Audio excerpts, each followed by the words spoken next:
Giovana e André entraram. Fala aí, André, meu amigo. Infelizmente não consegui acompanhar lá tua sala lá no Zoom. Vai ficar pra próxima. Paula, Eliette, Thiago, o pessoal tá voltando aí. Leandro, Beto, Luísa. Meu pai do céu, esse segundo tema aí promete. Como eu disse, irmão, fiquem à vontade aí para comentar. Eu vou sempre ler o comentário de vocês, tá bom? Para que a gente enriqueça essa conversa aí, para ir ter uma interação um pouco maior. É só para aproveitar esse tempo aí, ó. Luiz, Sara, Jorge, já temos 15 pessoas, tem quase todo mundo já. Vou esperar bater 25 de novo. E aí eu volto, eu entro nesse segundo tema. Alex voltou.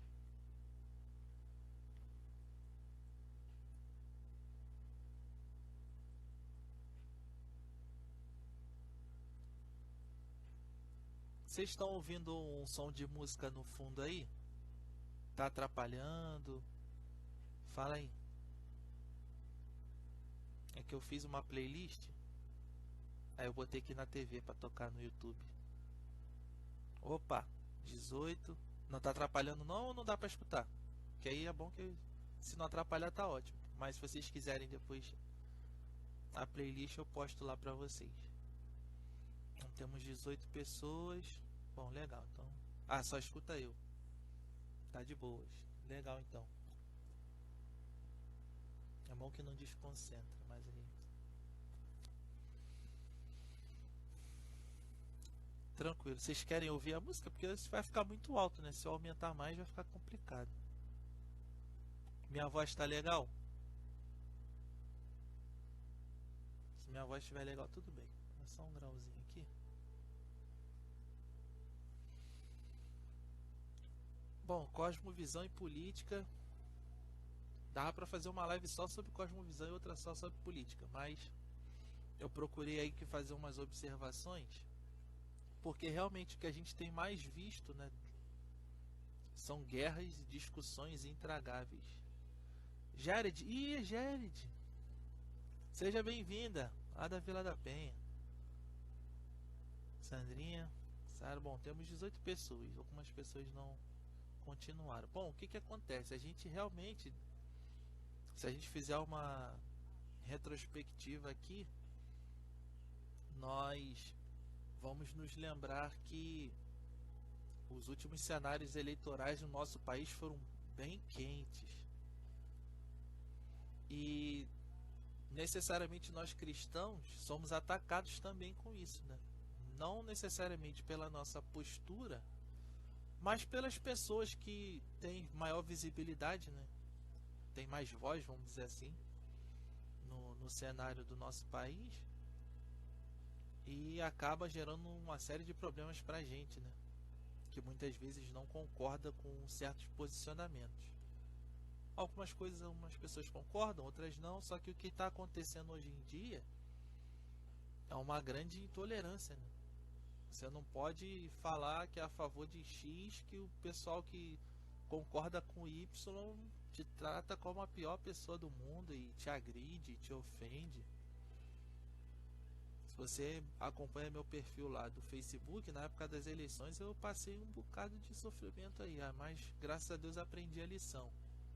Estou muito mais quieto, observando a realidade e restringindo minha opinião só quando realmente não tem jeito. Bom, gente, o que é importante da gente falar sobre esse assunto?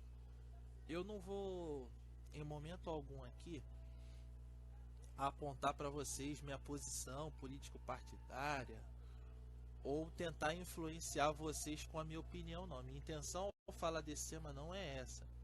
Eu só quero esclarecer algumas coisas que eu aprendi quando eu comecei a estudar sobre cosmovisão.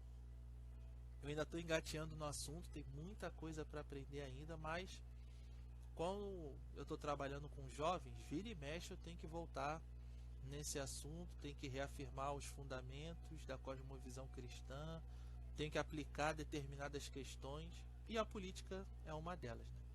O Diácono Souza entrou, seja bem-vindo, meu irmão. Então, assim, nesse ponto, eu queria deixar com vocês dois pressupostos importantes a respeito da política que a gente não pode esquecer, ainda mais enquanto cristãos. E depois vou procurar, em cima disso, trazer algumas reflexões e algumas atitudes que seriam mais aceitáveis, né, para um cristão nos tempos de hoje. E aí eu insisto, se você quiser perguntar alguma coisa, fazer algum comentário, é só escrever aí que eu vou ler para vocês. Eu queria aqui falar sobre dois pressupostos. Primeiro, uma coisa que a gente precisa levar em consideração é que a política é um elemento da cultura e por isso ela não pode ser desprezada. E aí você pode estar se perguntando assim: o que você quer dizer quando diz que a política é um elemento da cultura? O que significa cultura quando você faz essa afirmação? Eu vou usar aqui a definição do Henri Van Til. É um livro bem conhecido de cosmovisão, que é o conceito calvinista de cultura. Como ele entende cultura e como eu aprendi a enxergar cultura desde então. Ele diz que cultura é a atividade do homem portador da imagem de Deus, pela qual ele executa a ordem dada na criação.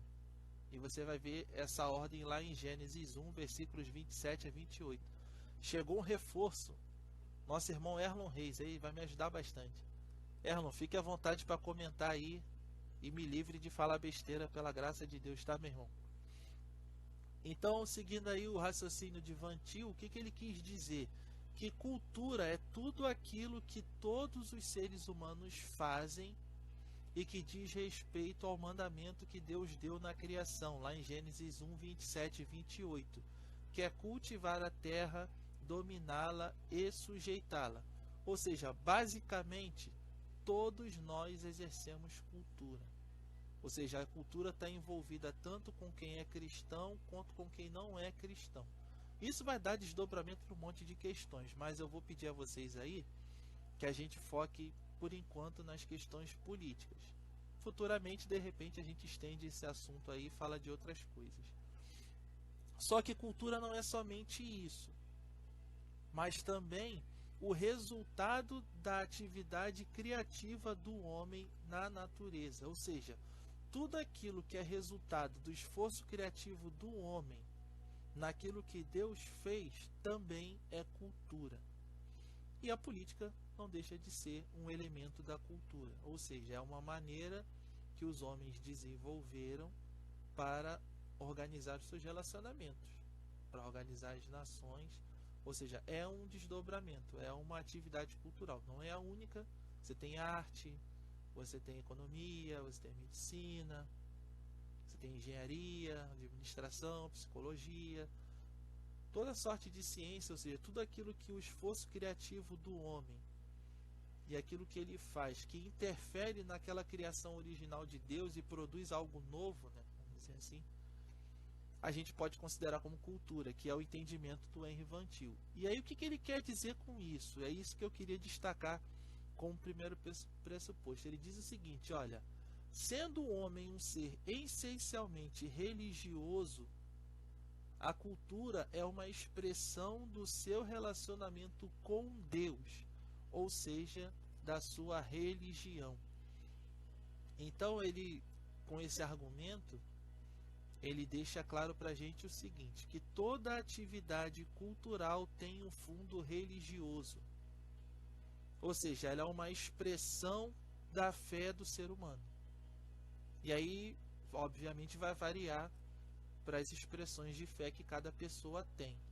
No nosso caso, que somos cristãos, é a expressão da fé cristã em tudo aquilo que nós fazemos. Então, o cristão ele também produz cultura, quando ele age baseado na sua fé. Esse é o entendimento básico de cultura, e é nesse sentido que eu estou usando esse pressuposto de que a política é um elemento da cultura. Ou seja, quando nós cristãos vamos falar sobre política, o que deve reger a nossa ação, a nossa opinião e as nossas atitudes são os nossos pressupostos de fé. E esse é um grande problema, porque muitas vezes a gente se deixa levar pelo especialista. E que nunca, e na maioria das vezes, esse especialista não é cristão. Ele está expressando a fé dele no seu posicionamento, na defesa da sua ideologia, e nós que achamos coerente e concordamos com o que ele pensa, nós adotamos isso como algo prático para nós e absorvemos o pressuposto de fé dessa pessoa. Então esse é o primeiro pressuposto. A política é um elemento da cultura, ou seja, é uma atividade cultural. Ela é produzida tanto por cristãos quanto por não cristãos. E essa atividade cultural revela o seu pressuposto de fé. Se você quiser um exemplo para ilustrar isso, é só você observar justamente a maneira como as pessoas tratam com a opinião diferente nesse assunto, né? Vamos tentar polarizar aí, por exemplo, o pessoal da esquerda, como reage em relação ao posicionamento da direita e como o pessoal da direita reage ao posicionamento da esquerda. Às vezes você percebe um radicalismo tão grande que a pessoa realmente como se estivesse defendendo a sua própria fé, né? O seu Deus, a sua crença, e trata essas questões de maneira muito extrema. Óbvio que não são todos, mas se você observar bem, isso é muito comum, esse tipo de postura acontecer. Então, o segundo pressuposto que eu queria colocar aqui antes da gente falar exatamente sobre alguns pensamentos que eu tenho a partir disso, é que a nossa posição política ela aponta para a nossa cosmovisão, ou deveria apontar, né? Vou levar em consideração que muitas vezes a pessoa nem tem noção de que ela tem enxergado o mundo segundo os olhos que não são os olhos da Escritura. Mas, então, a nossa posição política aponta ou deveria apontar para a nossa cosmovisão. E o que é cosmovisão? Eu vou usar também uma definição que não é minha, mas é do James Sire, que você vai ver no livro Dando Nome ao Elefante. Então ele faz o seguinte comentário ao defender o que é cosmovisão. Ele diz que cosmovisão é um compromisso, uma orientação fundamental do coração, que pode ser expresso como uma narrativa ou como um conjunto de pressuposições. E essas pressuposições podem ser verdadeiras, parcialmente verdadeiras ou inteiramente falsas, e que nós sustentamos consciente ou subconscientemente, de maneira consistente ou não, sobre a constituição básica da realidade, e que fornece o fundamento sobre o qual nós vivemos, nos movemos e existimos. Ou seja, ele entende, para simplificar, a cosmovisão como a lente pela qual nós enxergamos tudo à nossa volta e como nós reagimos a essa realidade. Então, a nossa posição política necessariamente então vai apontar quais são as lentes que têm dirigido o nosso pensamento. Como ele falou, existem pressupostos que podem ser verdadeiros, outros parcialmente verdadeiros e outros inteiramente falsos. Então a gente pode ter toda a sorte de posicionamentos a respeito disso. E também podem ser coisas que nós sustentamos conscientemente, ou seja, você estuda, você analisa, você lê, você se informa, de repente você é da área de humanas e estuda ciência política ou qualquer coisa desse tipo. Então você sustenta a sua posição de forma consciente, ou então é subconsciente, você ouve demais sobre aquilo, ou uma pessoa que te influencia pensa desse jeito e você absorve essa forma de enxergar a política baseado no pensamento de uma outra pessoa e não da sua própria reflexão, e não da sua própria pesquisa. E a gente também consegue enxergar isso muito claramente no nosso país, no nosso cenário. Tem muita gente que reproduz as falas, mas não reflete a respeito e não tira uma conclusão própria. Eu já fiz isso várias vezes, não tenho vergonha nenhuma de admitir isso. Várias vezes eu vi algo e simplesmente reproduzi sem pensar, e tive danos por causa disso, foi corrigido por causa disso, graças a Deus. Então eu creio que nenhum de nós está livre de passar por esse tipo de situação. E aí, por que eu estou dizendo isso? é porque a nossa cosmovisão ela vai apontar para as nossas ações necessariamente. Como o pastor Felipe Fontes disse, ela aponta para as nossas crenças, os nossos valores e os nossos conceitos dentro da nossa própria experiência. Então, quando a gente vai se posicionar politicamente, quando a gente tem que dar uma opinião sobre algum tema, ou a pessoa te questiona, por que você defende o candidato X, ou por que você é a favor do pronunciamento do especialista Y, e você tem que dar uma posição enquanto cristão, muitas das vezes isso acontece, e quando você se expressa, você revela qual é a sua cosmovisão. Como até ouvindo um testemunho, a pessoa às vezes até te questiona, como é que você é crente e defende determinado posicionamento, indo de encontro àquilo que a gente acabou de falar, né? Ou seja, a pessoa confronta a sua fé. Como é que pode você crer na Bíblia e o seu pensamento ou o seu posicionamento ser totalmente contrário ao que a Bíblia ensina, por exemplo? Existem pessoas que são questionadas dessa forma. Você vai ver memes aí, imagens nas redes sociais de pessoas que criticam os cristãos por determinados posicionamentos. Mas se você fizer o jogo reverso, a pessoa se sente ofendida. Se você, por exemplo, afirmar que a posição política dela é um pressuposto da fé que ela nutre no coração, ela vai se sentir ofendida, porque vai querer dizer para você, mas política e religião não se misturam. Vocês que são alienados aí ficam misturando tudo. Mas não, você tem que ter um pensamento racional, político, e a sua fé fica em segundo plano, você trata de outra forma. Mas o entendimento do Henri Van Til mostra pra gente justamente o contrário. Que tudo aquilo que está relacionado à cultura está relacionado à fé de um povo. E a maneira como nós vemos o cenário político do nosso país revela aquele que reina no coração dos brasileiros, seja de um lado ou de outro. E eu insisto, não quero apresentar a posição política ou influenciar ninguém a mudar de posição, apenas entender que essa expressão na nossa sociedade ela expressa a fé que cada um tem. E enquanto cristãos nós precisamos estar atentos, e é nesse sentido que eu vou tentar passar para vocês algumas dicas que ajudem vocês a passar por esse imbróglio aí, que é passar por um debate político com as pessoas. Bom, baseado nesses dois pressupostos, o que eu queria dizer? Primeiro, que um cristão precisa entender que a política praticada em toda a história foi e é afetada pelo pecado. Nós não vivemos no País das Maravilhas. Os nossos políticos não são os mais honestos do mundo. Então é importante que a gente sempre leve em consideração que a prática política, seja no nosso país ou fora dele, jamais vai ser perfeita. O pecado reina no coração dos políticos, dos governantes, aqueles que não são submissos a Cristo verdadeiramente. Se deixam levar pelas suas paixões, pela ganância, pelo poder, pelo egoísmo, como a gente citou na outra live.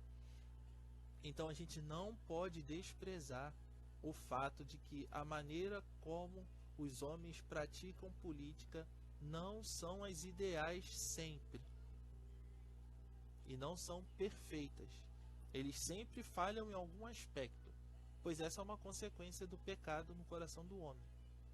Nós nunca conseguiremos fazer algo perfeito, preciso, porque o pecado ele afetou a todos os seres humanos. E a gente percebe, se a gente for bem realista, ver quanta desigualdade tem no mundo. Óbvio que tem uma série de fatores que levam a isso. E eu também insisto, não quero entrar nesse mérito, porque esse é um tema muito extenso. Eu estou tendo o maior cuidado para não gerar problemas ou polêmicas nesse sentido. Mas a gente não pode negar a presença do pecado no cenário político, e aí falando do nosso país. E muitas coisas a gente vai perceber isso claramente, em outras não. Eu creio que vocês têm consciência disso. Então é importante que a gente lembre disso. Por quê? Porque se você se prende a uma ideologia política de maneira irrestrita, isso pode conduzir seu coração à idolatria. E esse é o primeiro ponto que eu gostaria de destacar.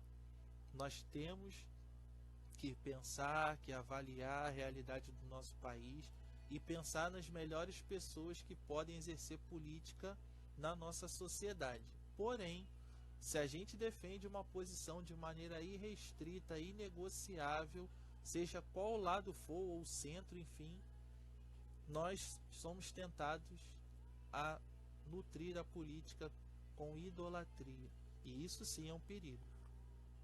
Eu creio que todos vocês já perceberam isso, eu não preciso ser insistente ou repetitivo nesse assunto. O quanto pessoas levaram às últimas consequências as suas posições políticas. Pessoas que deixaram de se falar, familiares, amigos, relacionamentos desfeitos. Ou seja, são atitudes nocivas e que nos levam a agir com idolatria nesse aspecto. A gente vê num outro paralelo, por exemplo, que não é comum uma pessoa mudar de time de futebol. Eu conheço pouquíssimas pessoas que mudaram de time de futebol, porque consideram como algo absurdo, né? Você mudar de time. Como assim você vai negar seu time? O amor que você tem pelo seu time? E como o Vantil falou, o amor a um clube de futebol também pode nos conduzir à idolatria. Você não precisa mudar de time, mas também não precisa amar o seu time acima de qualquer coisa e botar ele acima de Deus. Como se você for no estádio e ver a torcida cantar, várias torcidas cantam que o amor pelo seu time é um amor religioso. Então, só a título de exemplo, para que vocês entendam onde eu quero chegar. A gente precisa tomar esse cuidado para que a política não se torne um ídolo para nós. Então, esse era o primeiro contraponto que eu queria deixar para vocês. O segundo é o seguinte, é que independente da sua posição política, é dever de um cristão agir como um cidadão do reino de Deus. E deixa eu dar uma pausa aqui, Sabrina entrou. Fala, Sabrina. Seja bem-vinda. Travou aí, Thiago? Travou para mais alguém? Thiago disse que travou para ele. Aqui, para mim, a princípio, tá tudo bem. Não tenho visto nada anormal, não. Travou para mais alguém? Só dá um sinal aí para eu poder continuar, senão vai acabar atrapalhando. Voltou aí, Thiago? Thiago Francisco entrou. Seja bem-vindo. Travou não? Posso continuar então? Dá um ok aí, Thiago, só para eu ver se você... É o Thiago Ketts, tá? O Thiago Francisco já deu uma cena aqui. Tá normal aí para vocês? Beleza, então vamos lá, vou continuar. Ah, voltou? Beleza, Thiago, então vamos lá, vou continuar então. Bom, por que eu estou dizendo isso, gente? Tem um texto lá na Bíblia, Romanos 13, versículos 1 a 8. Eu não vou ler para vocês, mas eu vou anotar aqui para você poder pesquisar. O apóstolo Paulo fala aos crentes de Roma, nesse texto que é muito interessante, muito útil para nós, para compreendermos como nós devemos nos portar. Anotei aí Romanos 13, versículos 1 a 8, para sustentar essa afirmação que eu estou fazendo. Nós somos cidadãos do reino de Deus, mas isso não nos faz deixar de ser cidadãos do nosso próprio país. Fala, Gu, Geração Ação Taquara, seja bem-vindo aí, meus irmãos. Bom ter vocês com a gente. Por que eu estou dizendo isso? Porque nós vivemos, enquanto cristãos, o tempo presente na expectativa do tempo futuro. Nós já somos cidadãos do reino de Deus, nós somos cidadãos de um outro reino, nós não fazemos parte desse mundo. Jesus nos libertou do império das trevas e nos trouxe para o reino de seu Filho amado. Isso é o que Paulo nos ensina no Evangelho. Então, quando nós decidimos viver como cidadãos do reino de Deus, essa questão política deve ser submetida a esse princípio. Então, Paulo, ele quando começa a dar instruções práticas aos crentes de Roma, ele entra nessa questão. Vocês sabem que os romanos eram quem detinham o poder na época, e Paulo não se furtou ao dizer os deveres dos cristãos em relação às autoridades constituídas. Ele afirma que é Deus, nesse texto de Romanos 13, quem constitui as autoridades no mundo. Em alguns momentos, essas autoridades vão trazer bênção para as pessoas, em outros momentos, elas vão trazer juízo, em outros momentos, elas vão trazer prova aos cristãos. Então, Paulo ele trata sobre essa questão dessa forma: olha, você tem que fazer as suas obrigações enquanto cidadão, honrar as suas obrigações, seus deveres, como uma expressão da sua cidadania celestial. Ou seja, nós precisamos ter em mente que quando Cristo muda a nossa mente, envolve tudo que a gente faz, inclusive direcionar as nossas posições políticas. Porque o princípio que Paulo usou como base para dar esse ensino está lá em Romanos 12, versículos 1 a 2, quando ele diz que nós não devemos nos conformar com este século, mas devemos ser transformados no nosso entendimento, para que assim nós experimentemos a boa, agradável e perfeita vontade de Deus. É em base desse princípio de Romanos 12, versículos 1 e 2, que Paulo prossegue seu ensino prático, e aí chega no capítulo 13 e fala sobre as questões políticas. Então, primeiro vem a nossa cidadania celestial, depois vem a nossa cidadania terrena. Então é importante que a gente sempre leve isso em consideração. Alessandro Mendes, seja bem-vindo, meu irmão. Bom te ver aí. Vocês entendem até aí? Tem algum comentário, algum contraponto a fazer? Discordam, concordam? Posso prosseguir? Só para interagir um pouquinho com vocês também. Até aí tudo ok?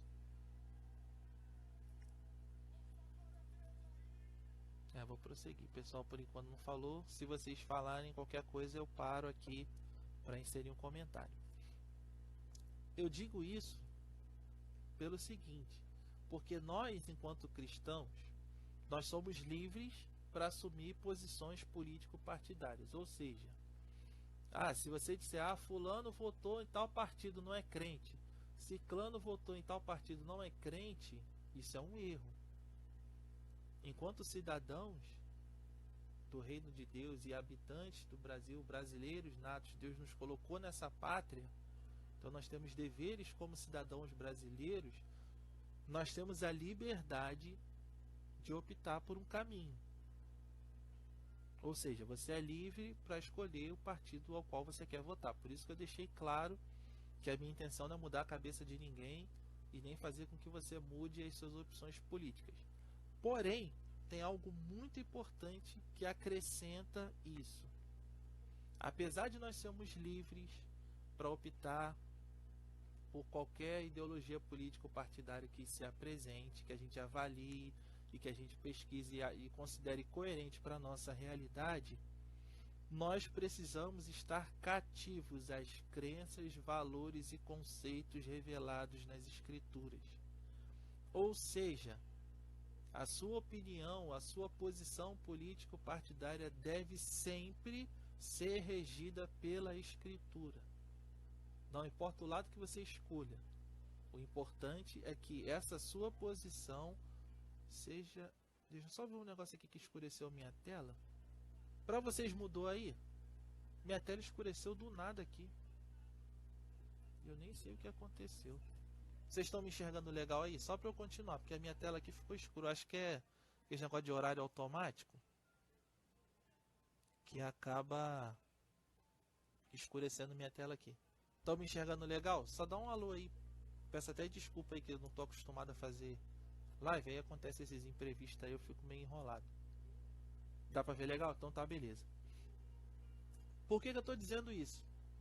Bom, se a gente levar em consideração que a gente é livre para escolher a posição político-partidária que a gente quiser e desprezar o que a Bíblia nos ensina, quais são os valores cristãos, quais são os princípios cristãos, como um cristão deve viver nesse mundo, nós vamos voltar naquele primeiro ponto que eu citei. Nós vamos ser inclinados a agir com idolatria, seja por um lado ou seja para o outro, seja no centro.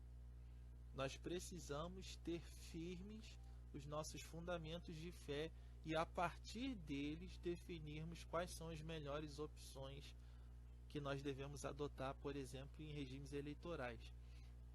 E outra coisa interessante e importante também é que nós devemos ser livres para criticar até mesmo aqueles em que nós votamos. Não é porque você votou no fulano, no beltrano, no ciclano que ele vai acertar sempre. É seu dever como cidadão questionar o compromisso assumido pelo seu político, o seu candidato. Todo cidadão brasileiro deve fazer isso. Com o cristão não é diferente.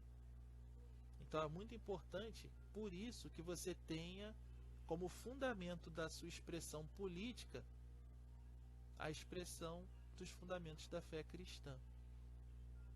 E, infelizmente, muita gente se aproveita, né, do segmento evangélico, de uma forma geral, para angariar eleitor. E a grande maioria dos cristãos não reflete em determinados aspectos.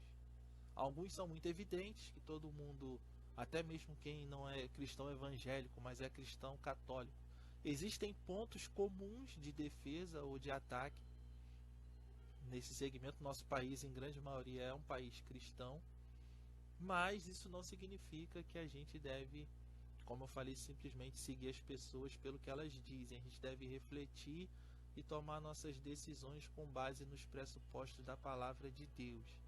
A gente vê, por exemplo, lá em Atos 5, que é nesse tipo de ideia que os apóstolos reagem. As autoridades da época estavam proibindo eles de pregar o evangelho. É um contexto diferente, obviamente, que lá não tinha democracia, mas eles estavam sendo proibidos de pregar. Eles não, olha, não importa a nós obedecer a Deus e não aos homens. Olha, não é você que vai me dizer que eu não vou pregar. Ou seja, se a sua postura político-partidária entra em confronto com os seus princípios, com os princípios, na verdade, revelados na palavra de Deus, quem tem que ganhar é a Bíblia. Então é por isso que eu estou querendo destacar isso. Você tem liberdade para escolher, nós somos livres para tomar nossas decisões, não devemos recriminar as pessoas que escolhem alguém diferente de nós, mas é importante que essa decisão, essa postura que você adota, quando você confronta essa postura ou as propostas desse candidato com a Bíblia, a postura dele, a fala dele, enfim, uma série de coisas que você deve avaliar, e você coloca isso diante da Escritura e a Escritura condena, fique com a Bíblia. Fique com a Bíblia. Porque nós somos cidadãos do reino de Deus. E a Luana de Souza, é forte, varão. É forte, varão. É forte mesmo, porque infelizmente o que a gente vê é muita gente envergonhada, porque não sabe se posicionar. Aí ela é confrontada e aí, poxa, mas tu é crente e pensa assim, como é que é isso?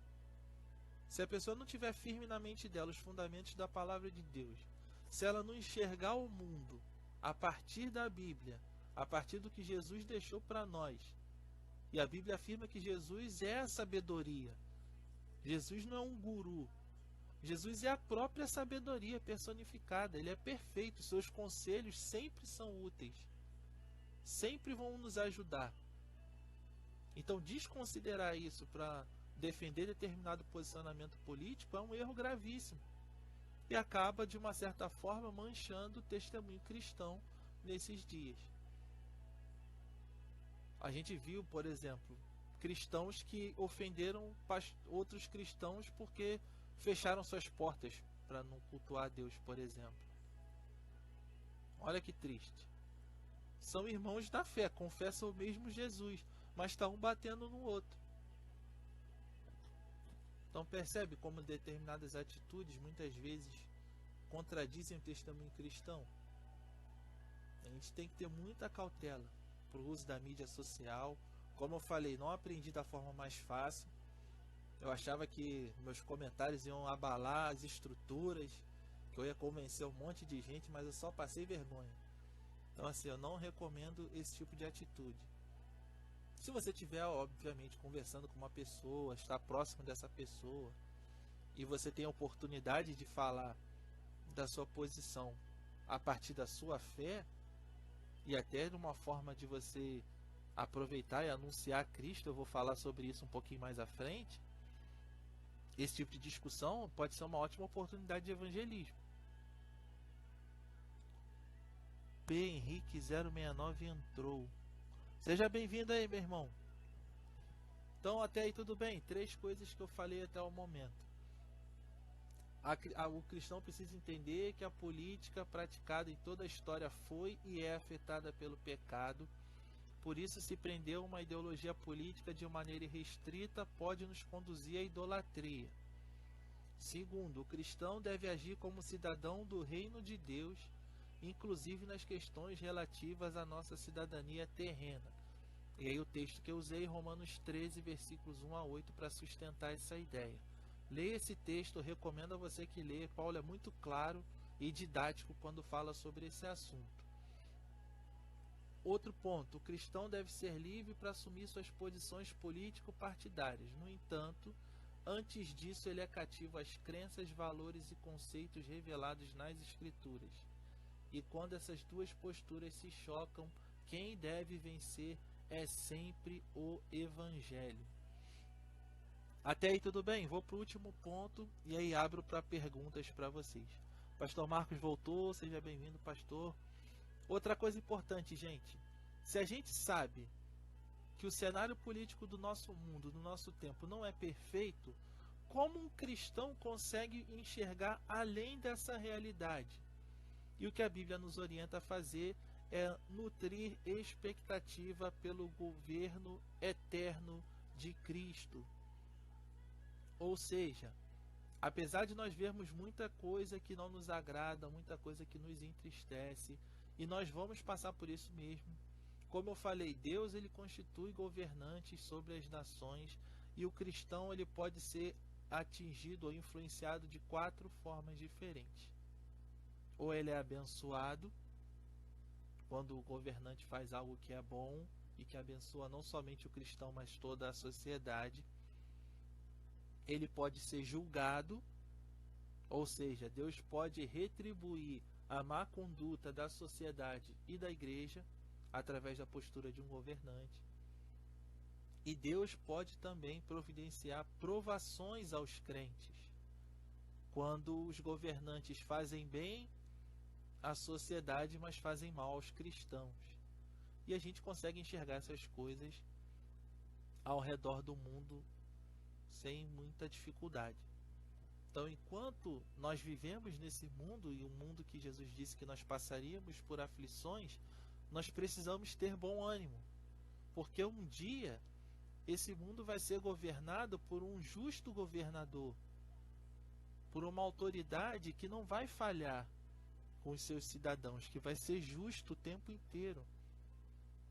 E esse governante é o Senhor Jesus Cristo, é o Rei dos Reis, o Senhor dos Senhores.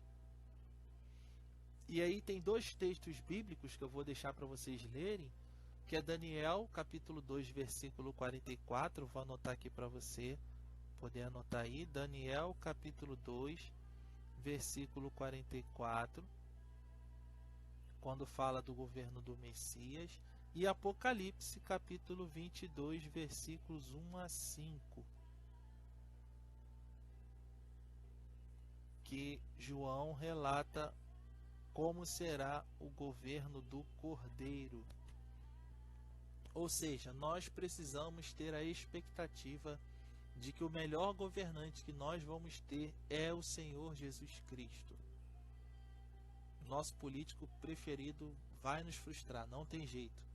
Ele pode fazer bem, ele pode acertar, mas em algum momento, em alguma medida, ele vai nos frustrar. E se a nossa esperança estiver depositada somente nesse governante, nós vamos estar perdidos, sem esperança nenhuma. Por isso, confiar no governo eterno de Cristo é uma forma de evangelizar também. De você anunciar às pessoas que Deus enviou um homem ao mundo para fazer justiça. E que essa justiça vai se consumar. Jesus já satisfez a ira de Deus ao se entregar na cruz do Calvário para o perdão dos nossos pecados, e exaltou Jesus de tal forma que quando ele voltar, todo joelho se dobrará e toda língua confessará que Jesus Cristo é o Senhor, para a glória de Deus Pai, como diz Paulo. Ou seja, a nossa esperança, ela está num governo bom e perfeito no nosso Senhor Jesus. E se Ele governa a nossa vida já nesse tempo presente, independente do que os nossos governantes façam, quem rege a nossa vida é Jesus Cristo. Ou seja, Ele já exerce esse governo sobre os crentes hoje. Por isso, nós podemos ter esperança no cuidado de Deus, na proteção de Deus, mesmo que governantes venham trazer mal ao cristão, venha colocar a vida do cristão em risco, como por exemplo aconteceu com essa igreja em Roma. O governante em Roma naquela época era Nero, e a história mostra o que ele fez com os cristãos. A postura de Paulo para eles não foi: olha, fiquem contra Nero, se rebelem contra Nero. Não, sejam submissos. Foi Deus que constituiu a autoridade a ele. Cumpram com suas obrigações. Se tem que pagar tributo, pague o tributo. Se tiver que pagar imposto, pague imposto. Mas tenha em mente que o seu governante não é Nero. O seu governante é Deus. É Deus quem cuida, é Deus quem age por detrás de todas as coisas. Ele é soberano sobre tudo. Nada foge ao seu controle. Por isso nós podemos confiar nesse governo eterno de Cristo. Ele não é uma promessa falha. É uma promessa que se cumpre hoje em parte e que se cumprirá perfeitamente quando nosso Jesus rasgar os céus e voltar glorificado para inaugurar o seu reino, um reino eterno, como a Escritura nos afirma. Tem um comentário do Tiago aqui, vamos ver. Então, por exemplo, o tráfico da maconha gera muito dinheiro. Se legalizasse a maconha, o governo cobraria imposto em cima disso, mais economia. Mas por eu ser cristão, eu deveria ser contra a legalização. Rapaz, ele entrou num tema polêmico aqui. Olha, eu vou te dar uma posição particular, até porque esse é um tema que eu não tenho profundo conhecimento.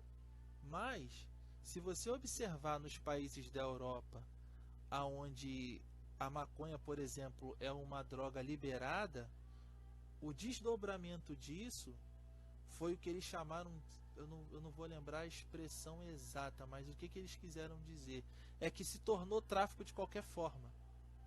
E o governo teve que intervir contra essa liberação para que pudesse ter o controle da sociedade. Ou seja, querendo ou não, esse tráfico, que era legalizado e todo mundo via como algo moderno, trouxe aumento da violência, trouxe aumento da criminalidade, ou seja, não mudou nada. Eu não vou dizer para você como os nossos políticos devem reagir segundo a isso. Mas mesmo que essa droga seja liberada para o consumo, que o governo legalize, o cristão deve ser contra o seu uso. Isso certamente. Porque a maconha ela afeta a sua racionalidade. E o cristão ele nasceu para dar testemunho de sobriedade. Isso vale para a maconha, isso vale para a cerveja, isso vale para o cigarro, para qualquer coisa que seja lícita, não no caso da maconha que aqui não é, mas da bebida e do cigarro, por exemplo, que trazem danos direto ao nosso organismo. Ah, você vai para o inferno se você beber cerveja? Você vai falar, Martim Lutero tomava vinho e tal, fumava charuto, ele vai para o inferno? A questão não é essa. Mas se nós somos cristãos, se a gente puder agir com prudência nesse caso, é não usar maconha, como você tocou no exemplo da maconha. E aí eu entendo dessa forma, mas aí é aquilo que eu estou dizendo para você, é uma posição pessoal. Não tenho profundo conhecimento do assunto, mas a minha postura diante de um cenário como esse seria não consumir maconha, mesmo que fosse legalizada. Você entende meu ponto de vista? Alguém discorda? Alguém quer acrescentar alguma coisa aí? De repente você já conhece mais sobre o assunto? Quer fazer algum comentário? Ou foi esclarecida, Tiago, a questão?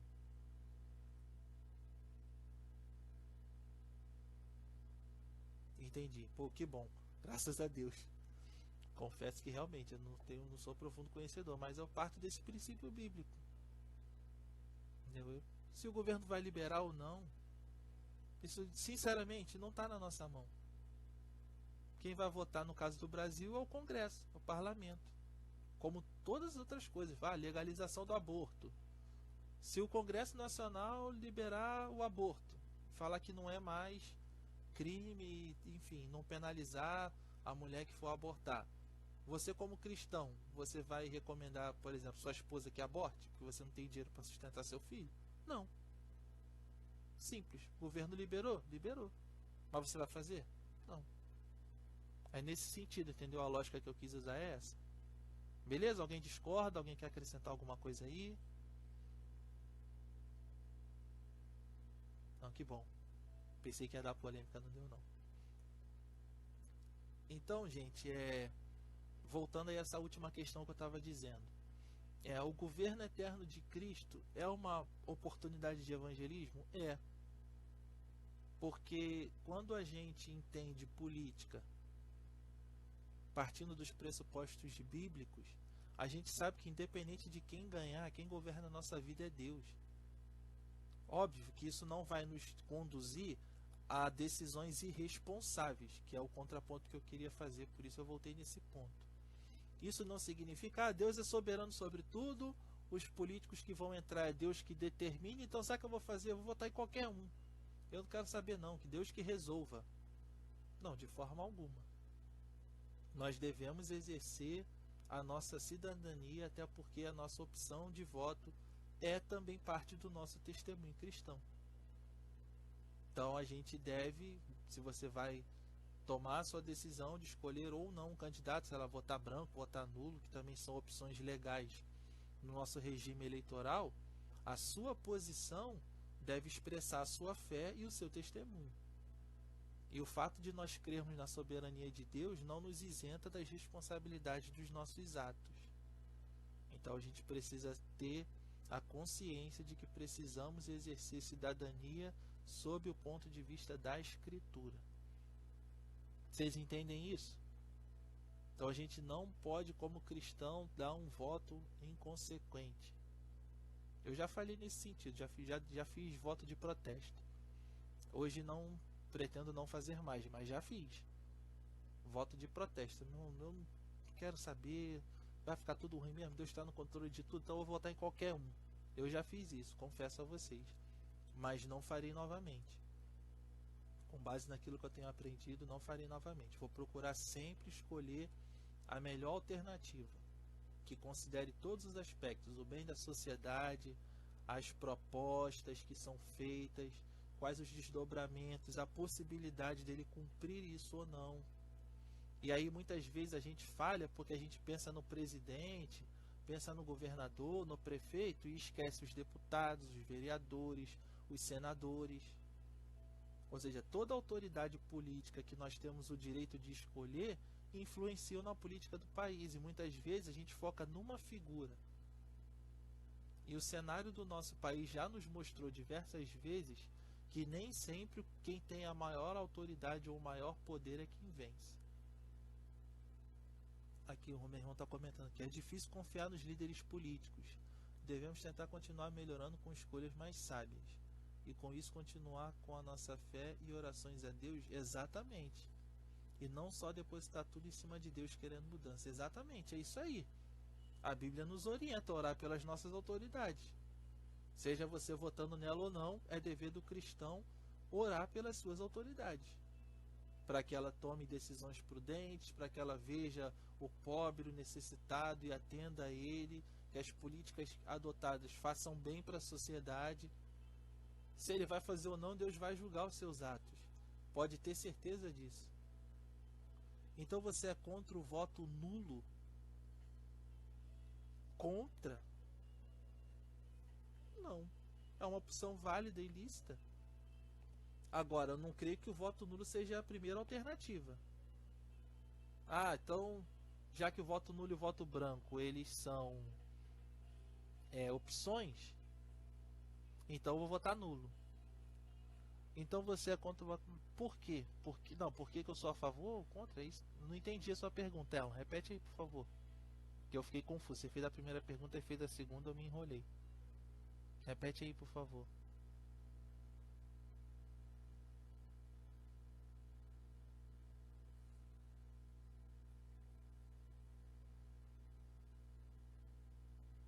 Também estou esperando, Fernando. Vou esperar o Erlon comentar aqui porque eu não entendi se ele fez duas perguntas ou se a segunda é para reforçar a primeira. Tem como me ajudar aí, meu irmão? Ah, você é ou não contra o voto nulo? Bom, como eu disse, é uma opção lícita? É, mas não creio que seja a primeira alternativa que a gente deve tomar. Se você considerar todas as possibilidades que foram colocadas diante de você e todas elas contradizem a sua fé, vai fazer o quê? Vai votar contra a sua própria fé?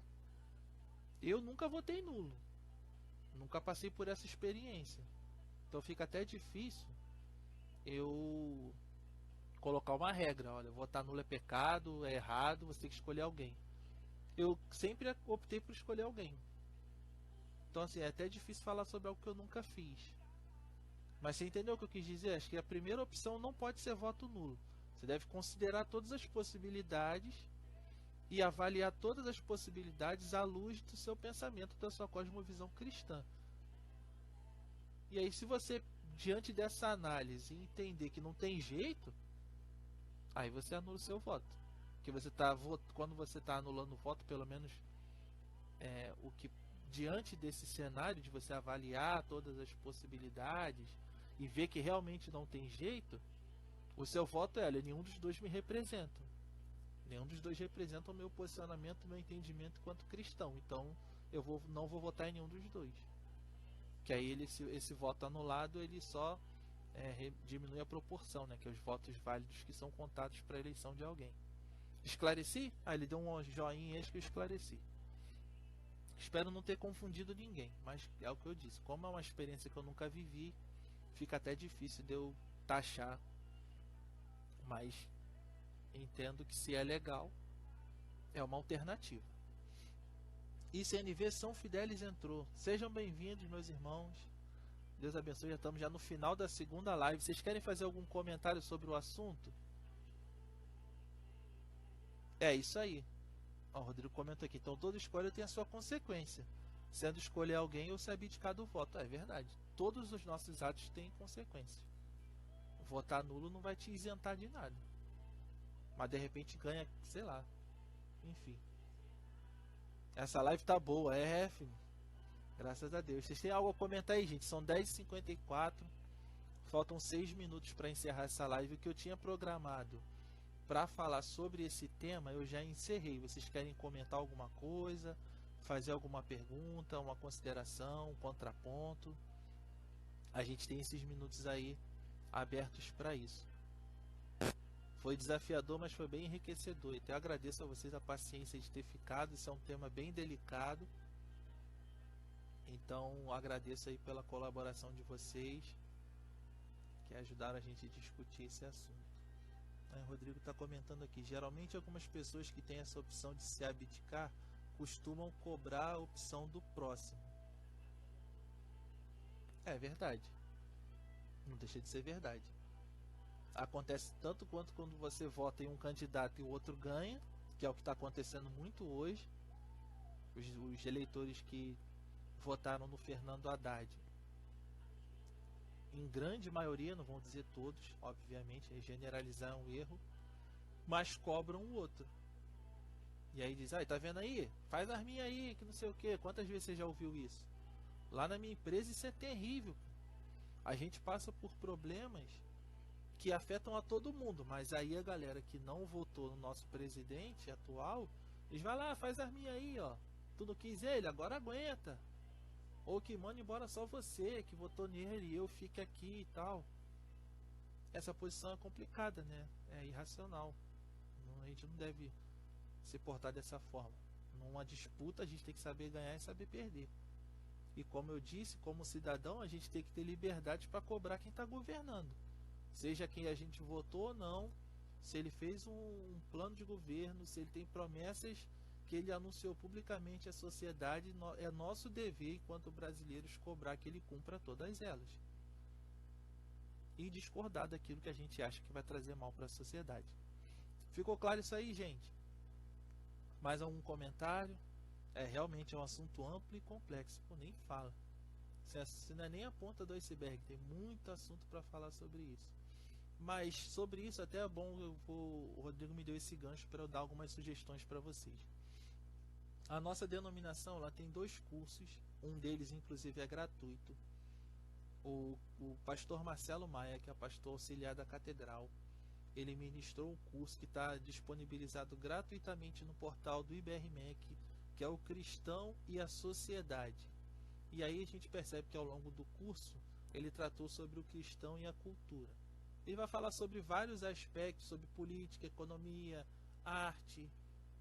Vai definir, eu usei alguns conceitos que ele também utilizou, os livros, até eu extraí lá do conteúdo que ele passou da primeira aula, quando ele estava definindo cosmovisão, tanto a definição do James Sari quanto do Henri Van Til, eu extraí de lá, apesar de já conhecer de outras fontes.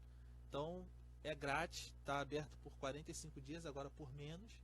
Então acesse lá o portal do IBRMEC se você quiser se aprofundar aí no tema cosmovisão.